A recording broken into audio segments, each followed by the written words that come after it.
Ngayong wala na nga itong si Darius, buong akala ni Melania at nitong si Bea ay mababawasan na ang may hawak sa katotohanan.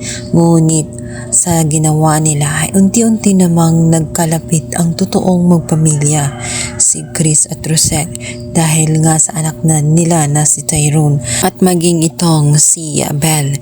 Dahil malapit ang loob ni Roselle dito kay Belle, naawa siya sa sitwasyon nito matapos makitang napakalungkot ni Belle nang makita na dinampot nga ng mga pulis ang kanyang amang si Chris. Kaya naman tinulungan niya ito. Pinuntahan nila sa presinto itong si Chris.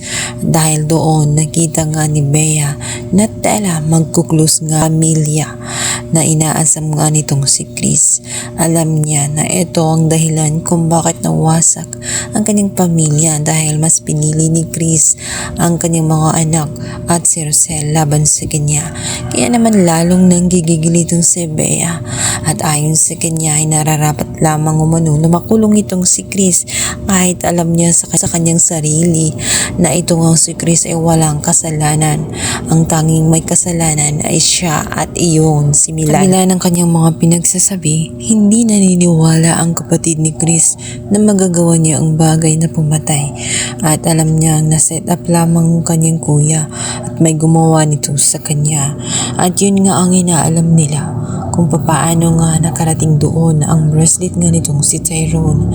At naalala nga ni Chris ang insidente kung saan nagkaroon muna sila ng matinding away ni Bea bago mangyari ang pagkamatay ni Darius, at naniniwala siya na maaring nilaglag ang kanyang bracelet sa bahay ni Bea, at yun ang ginamit ni Bea dahil na rin sa kanyang matinding galit pagdating kay Chris. At naniniwala din ang kaibigang doktor na magagawa ni Bea ang bagay na iyon dahil nagawa nga niyang ibenta ang anak-anakan nila na ito nga si Belle, dahil nga sa desperado sa ngayon ay wala siyang mahanap na kasagutan, lalong-lalo na at hindi talaga aaminin ni Bea ang ginawa niya, at nakikipagtalo pa siya dito kay Chris.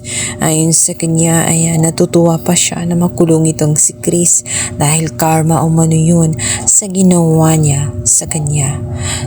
Magkausap naman itong si Chris at itong si Belle, at dito ay hindi pa talaga mapapatawad siya nitong si Belle sa ginawa niya sa kanyang anak, kung saan inilihim niya ng matagal na ninakaw at kinuha siya mula sa kanyang ina. Gustong-gusto nang sabihin at aminin nga ni Chris dito kay Roselle ang katotohanan na ang hinahanap niyang anak ay walang iba kundi itong si Belle. Subalit ng mga time na yon ay sakto naman na may nangyaring hindi maganda kay Darius, kaya naman hindi yon ang tamang panahon at timing para sabihin kay Roselle.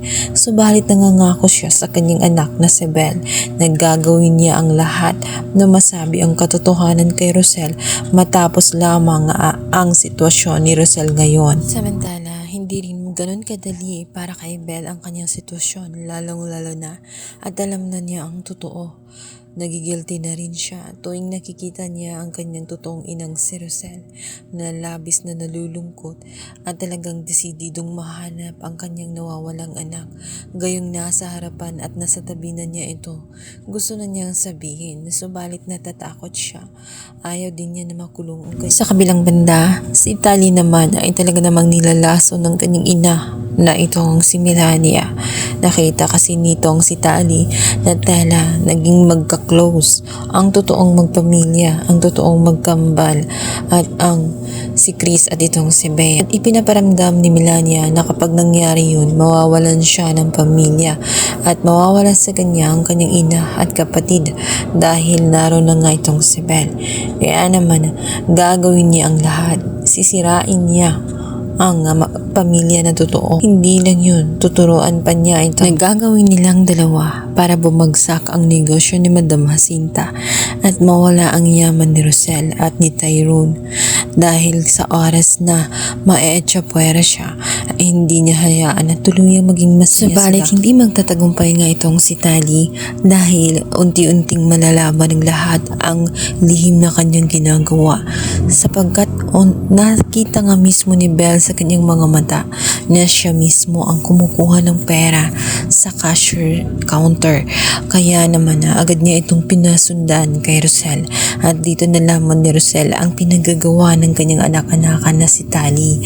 Kaya naman pinapili si Tali kung kanino siya sasama, kay Melania o sa kanya.